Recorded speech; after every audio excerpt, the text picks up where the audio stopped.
Ready na ba ang ating live? Okay, ready na.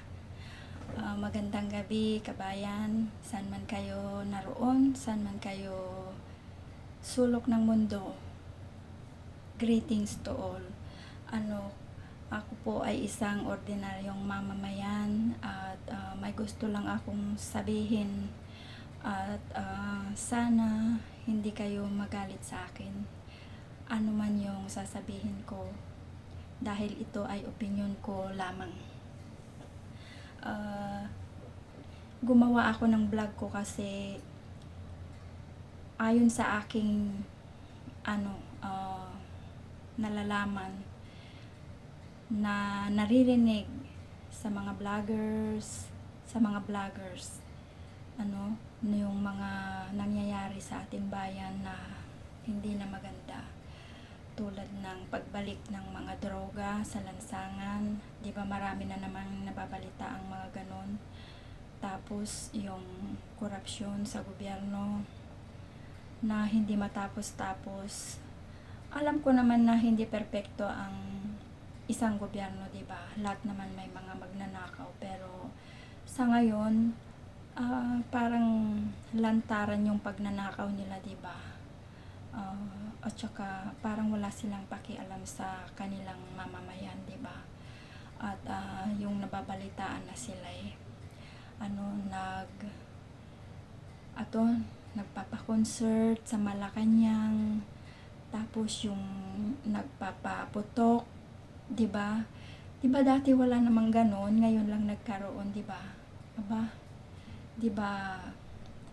Pera yun ng mamamayan yung ginagastos nila, pero hindi nila nakikita yung mga kababayan natin na halos hindi na makakain. So anong tawag doon? Wala silang malasakit, di ba, sa mga mahihirap. So kung ayaw niyo yung sasabihin ko, huwag niyo nila akong panoorin, dahil kung kayo ay matatamaan ay wala akong pakialam, dahil totoo naman po na wala kayong respeto sa mga mahihirap porque kayo ay mayayaman. Ganun na lang ang gawin nyo sa paglustay sa pera ng bayan, di ba? Hindi nyo naman pera yan, dahil yan ay mga buwis ng lahat ng mga tao na naninirahan sa bansang iyan. Sana magkaroon din kayo ng hiya. Palagay ko makapal na yata yung mga mukha nyo. Hindi naman karapat dapat na kayo ay magpiesta lagi sa inyong sa palasyo, di ba? Di ba? Kasi binuto kayo ng taong bayan para magsilbi ng maayos, at huwag kayong pasaway, dahil pansamantala lamang yan na kayo ay nandyan, hindi habang buhay na kayo ay nasa taas. Alam nyo naman na ang buhay ay parang gulong yan. Minsan kayo nasa taas, minsan kayo ay nasa baba. So dapat tandaan nyo yan, na huwag nyong gawin yung hindi nyo gustong mangyari sa inyo, na alam nyo na kayo ay nakakasakit sa kapwa nyo tao. Alam nyo yun? Kung kayo ay mayaman na, pwede ba tumigil na kayo sa politika? Ibigay nyo na lang sa mga mas magaling pa sa inyo na walang sariling interes. Di ba naobserbahan ko lahat yung mga nasa gobyerno ngayon, di ba, may mayayaman yan, at wala silang pakiramdam sa mga mahihirap. Yung sarili lang naman lang nila ang pinapalagahan, di ba? Napakasakit isipin na pinagkatiwalaan kayo ng mga tao, tapos hindi nyo ginagawa yung trabaho nyo, kundi inaapakan nyo, parang ganun, na kayo ay, ang tingin nyo sa sarili nyo ay kayo ay napakataas. Pero alam nyo, sa ginagawa nyo yan, pagdating ng araw, sisingilin kayo ng mga tao niyan. At sana yung pinaparanas nyo ngayon ay hindi nyo maranasan balang araw at hindi kayo magsisi. At ano, 'di ba, yung lalong-lalo na sa mga, 'di ba nakakatakot pag maraming droga na naman ngayon, 'di ba? Yan ang ano sanhi ng yung mga na gumagawa ng krimen dahil sa pagdodroga. Pasensya na kayo sa ano sa Tagalog ko kasi hindi ako Tagalog speaking. I'm very sorry for that. Kasi hindi naman talaga ako vlogger. Ay, ang hirap pala ng maging vlogger, di ba? Lalo na pag wala kang script, yung script na binabasa mo, ay sa akin lang kung ano lang yung nasa isip ko at puso ko, yan lang ang sinasabi ko, di ba? Ganun. So, itong sana man lang magkaroon sila ng ano, konsensya yung mga pinagagawa nila na pagnanakaw.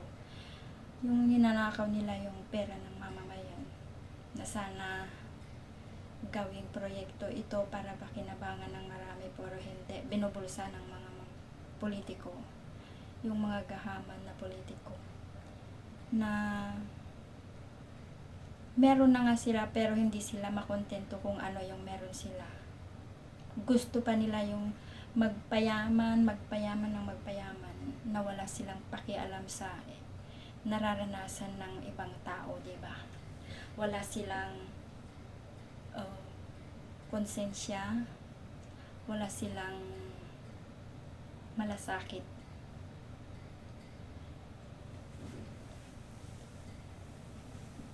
Ay, napakahirap ang sitwasyon ngayon ng Pilipinas dahil 'di ba ang daming nangyayari na lahat na lang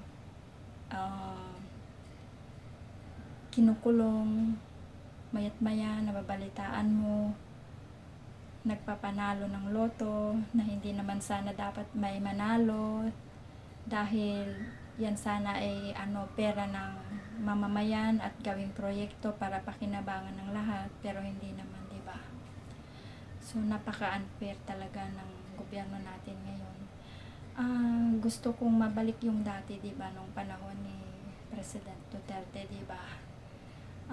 Alam nyo noon, sa totoo lang, umuwi ako sa Pilipinas, mag-isa lang ako, wala ang sumundo dahil pag-apak ko pa lang sa Pilipinas, no, sa airport, ramdam ko yung peaceful, ganun, parang takot na takot ang mga tao na gumawa ng krimen, ganun.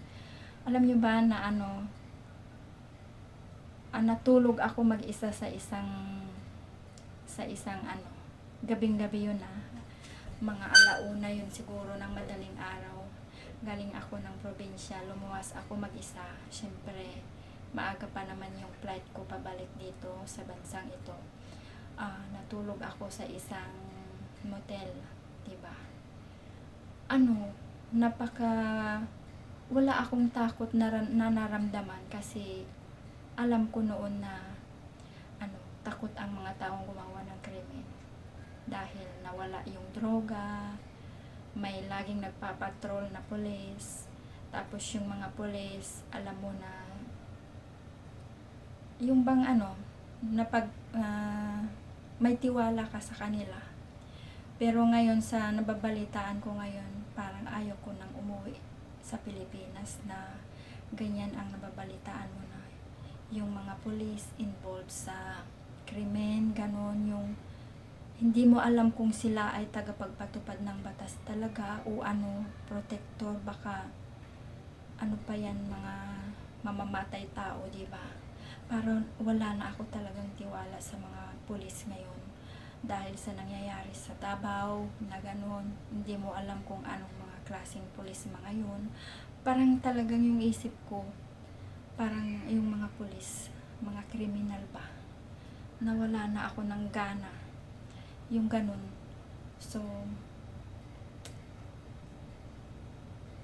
kasi nga yung pinuno natin ay napakahina, di ba? Hindi tulad ng dati na nakikita mo sa television, nagsasalita siya, lagi-lagi nakikita mo, pero ngayon hindi ko siya nakikita na nagsasalita ganun na wala silang conference sa kanyang mga constituents ganun. Yun lang yung magsalita siya pagka State of the Nation, dun mo lang siya makikita magsalita.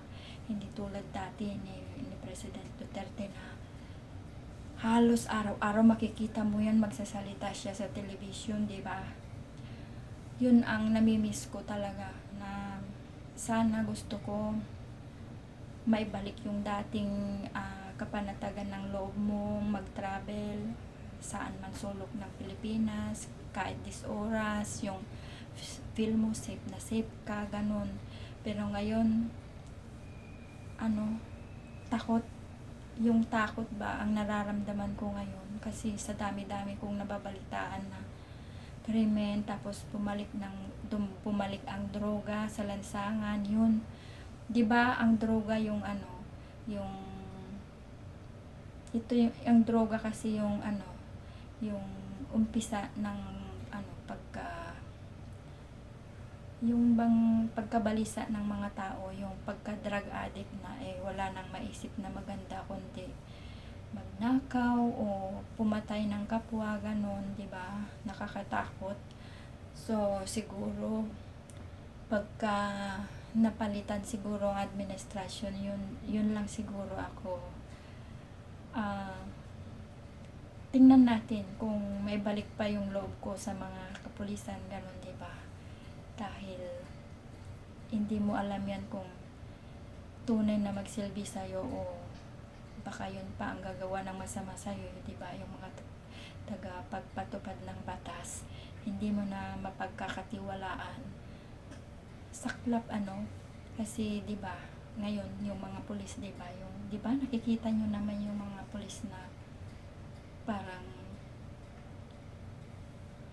hindi na, yung iba siguro matino pero yung iba hindi ko alam, basta nawalan ako ng tiwala sa mga kapulisan natin. Sorry, kasi sa nakikita ko parang kayo yung pasimuno na ng kriminal kasi 'di ba meron pa akong nabalitaan na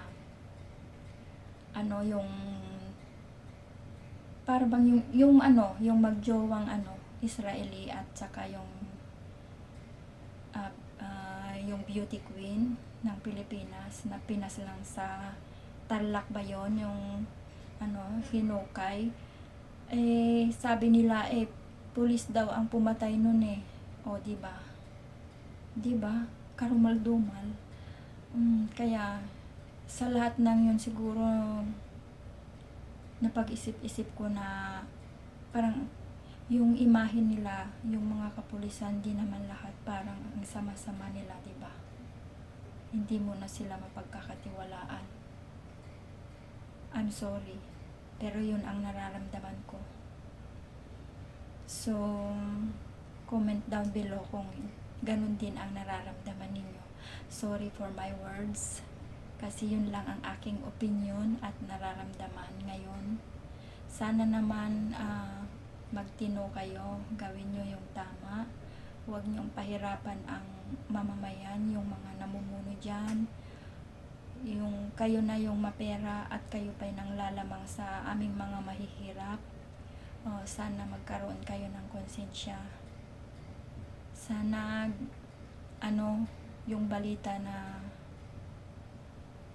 kayo pa yung pasimuno ng nagdodroga, sana hindi totoo yon. Sana maging transparent kayo sa lahat ng bagay sa aming mga mamamayan, para maging clear yung mind namin na ma-accept namin kayo na namumuno sa amin na mabuti, na walang bahid, at transparent kayo sa lahat ng bagay. Pakita nyo sa amin na kayo ay huwaran sa amin, yung kayo yung tinitingala, ganon, ginagalang. Maraming salamat po. Sana sa ating mga mamamayan, huwag tayong matakot na magsalita yung ating nararamdaman sa sa paligid natin, sa gobyerno, para malaman nila kung ano ay yung ating mga hinanaing at disgusto at kagustuhan na mangyari sa atin, di ba? Sana magbago kayong mga pasaway na nasa gobyerno. Sana wag na kayong magnakaw. Tama na yung mga ninakaw ninyo. Ibigay nyo na lang yung mga pera sa mga mamamayan na naghihirap ngayon. Dahil napakahirap ang buhay ngayon, di ba? Lahat ay mahal, ang bilihin, lahat. At walang trabaho. Sana maawa kayo sa mamamayan at magsilbi kayong matino. Huwag nyo na kaming pagnakawan pa. Salamat. Sana makonsensya kayo. Ito lang po ang masasabi ko. Opinion ko lamang po ito. So, goodbye. And comment down below kung sino man makapanood dito. Kung totoo yung sinasabi ko o hindi. Please like and subscribe to my channel. Thank you and see you next video. Bye-bye!